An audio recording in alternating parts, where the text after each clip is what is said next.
प्यारे दोस्तों नमस्कार। मैं डॉक्टर अंकुर यादव, IMS BHU वाराणसी। दोस्तों आज हम बात करेंगे आयुर्वेद के PG के बारे में। आयुर्वेद के PG का रिजल्ट आ चुका है दोस्तों। PG का रिजल्ट आ गया है।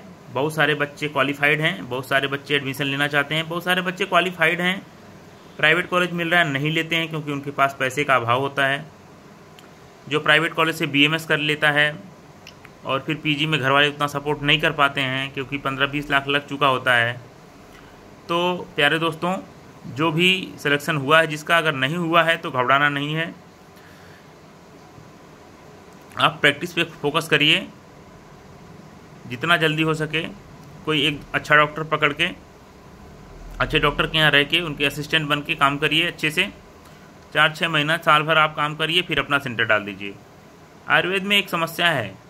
समस्या ये है कि अगर आप जॉब में घुस गए तो नौकरी जीने भी नहीं देती है और मरने भी नहीं देती है। प्यारे दोस्तों, मेरे चैनल पे पहली बार आए होंगे तो सब्सक्राइब करिएगा मेरे चैनल को और वीडियो को शेयर करिएगा। तो हम बात करते थे, नौकरी ना जीने देती है ना मरने देती है। आप 50,000, 60,000, 70,000 रुपये कमा सकते हैं प्राइवेट हॉस्पिटल में, लेकिन आप अपना सेटअप नहीं चला सकते हैं। ये कंडीशन तब आता है जब आप लंबे समय तक नौकरी कर लेते हैं।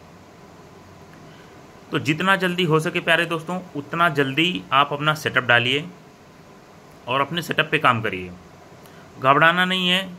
स्टार्टिंग में मरीज नहीं आते हैं, वो सबके साथ होता है, तो इन सब चीज़ों से घबराना नहीं है। मरीज आएंगे, समय लगेगा, मरीज का फ्लो बनता है। कोई भी चीज़ होती है, आज आप देख रहे होंगे बहुत सारे झोला छाप जिनके पास 300-400 की OPD है, उन्होंने समय दिया है, 30-30, 40 साल दिया है, तब आज उनके ऊपर विश्वास किए हैं लोग, जा रहे हैं।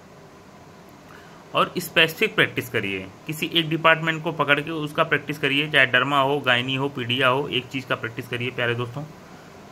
इससे स्पेशलाइजेशन बनेगा, स्पेशलाइजेशन रहेगा, तभी लोग दूर दूर से आपके पास आएंगे। क्योंकि मार्केट में जो प्रैक्टिशनर हैं उनका बोलबाला है, उनके सामने टिकना इतना आसान नहीं होता है। ये एकदम सच है, क्योंकि उनकी प्रैक्टिस अच्छी है, चल रही है, लोग उनके ऊपर विश्वास करते हैं। आप नहीं गए हैं तो अगर पेशेंट नहीं आते हैं तो डिप्रेस नहीं होना है, डिप्रेशन में नहीं जाना है कि हमारे पास पेशेंट नहीं आ रहे हैं, हम क्या करें। इन सब चीज़ों से नहीं घबराना है दोस्तों। और रही बात PG की, अगर आप प्रैक्टिस करना है, आपको जैसे प्रैक्टिस करना है, जनरल प्रैक्टिस करना है, तो PG बहुत मैटर नहीं करता है। आप प्रैक्टिस UG पे भी कर सकते हैं, अच्छी प्रैक्टिस कर सकते हैं। बहुत बड़े बड़े हॉस्पिटल चल रहे हैं, UG के ही हैं, UG लोग किए हैं। अब द्रव्य गुण रचना शरीर क्रिया शरीर से आप PG करके प्राइवेट कॉलेज में पढ़ा सकते हैं। अगर आपका पढ़ाने में कैरियर बनाना है आपको, तो आप PG करिए और पढ़ा सकते हैं, कोई दिक्कत नहीं है। रही बात सीखने की, तो कोई सिखाता भी नहीं है, ये भी सच है। और क्लिनिकल ब्रांच की कहानी ऐसी है, अगर आप गवर्नमेंट कॉलेज से कर रहे हैं तो आप हो सकता है कुछ पेशेंट देख जाएं, आपको मिले कुछ पेशेंट, लेकिन अगर आप प्राइवेट कॉलेज से कर रहे हैं तो वहाँ पेशेंट ही नहीं आते हैं। ये सच है एकदम। जब मरीज ही नहीं आते हैं तो आप क्या सीखेंगे। आपके हाथ में डिग्री होगी, फिर वही काम आपको करना पड़ेगा, किसी डॉक्टर के साथ रह के फिर टाइम देना पड़ेगा और फिर सीखना पड़ेगा। तो इन सब चीज़ों से घबराना नहीं है। जो भी दोस्त, जो भी मेरे साथी, जो भी BMS के स्टूडेंट वीडियो मेरे देख रहे होंगे, मैं उनको यही सलाह दूंगा कि दूसरे के सेंटर में बहुत दिन काम नहीं करना चाहिए, अपना खुद का सेंटर बनाना चाहिए। आप अपने सेंटर के राजा हैं, थोड़ा समय लगेगा, मरीज आएंगे, आज नहीं तो कल आएंगे और आएंगे। मेरे साथ भी ऐसा होता था, मरीज नहीं आते थे स्टार्टिंग में, सबके साथ होता है जब आप नए किसी मार्केट में जाएंगे, लेकिन एक समय के बाद 15 से 20 की OPD आपकी अच्छी खासी होने लगेगी।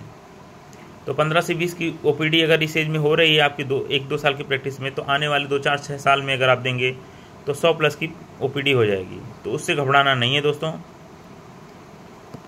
और PG हो जाए तो अच्छा है, एक बैकअप मिल जाता है प्राइवेट कॉलेज में पढ़ाने का, जिससे 60,000 मिलने लगते हैं। लेकिन वही कहते हैं ना कि जिसके पास खाने के लिए होता है ना, वो काम नहीं करता है, तो वो स्ट्रगल नहीं करता। जो PG कर लेते हैं, प्राइवेट कॉलेज में पढ़ाने लगते हैं, सुबह 9 बजे से लेकर 5 बजे तक कॉलेज में रह जाते हैं, पैसा भी मिल जाता है अच्छा खासा, 60,000 रुपये, 70,000 रुपये, 80,000 रुपये।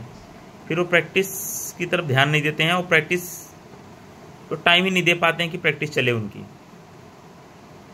ये भी एक ड्रॉबैक है।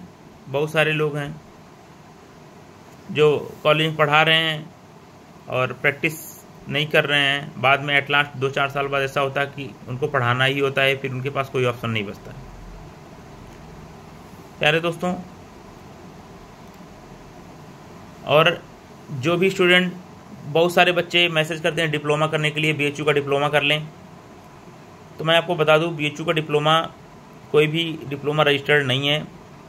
बहुत ज़्यादा सीखने को नहीं मिलता है।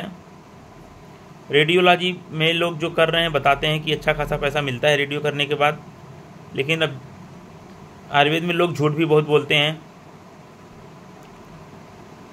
और ये सच है, झूठ बहुत बोलते हैं। आपको लोग बताएंगे इतना पैसा कमा रहे, इतने मरीज आ रहे हैं, जब आप रियलिटी देखेंगे तो हो सकता है उतने मरीज नहीं आ रहे हों।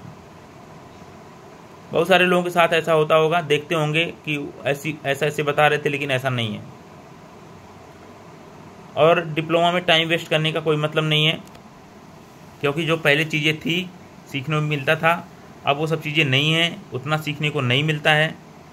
तो आप प्रैक्टिस पे फोकस करिए, किसी के अंडर में रह के काम करिए, उसके बाद अपना सेंटर डालिए और चलाइए।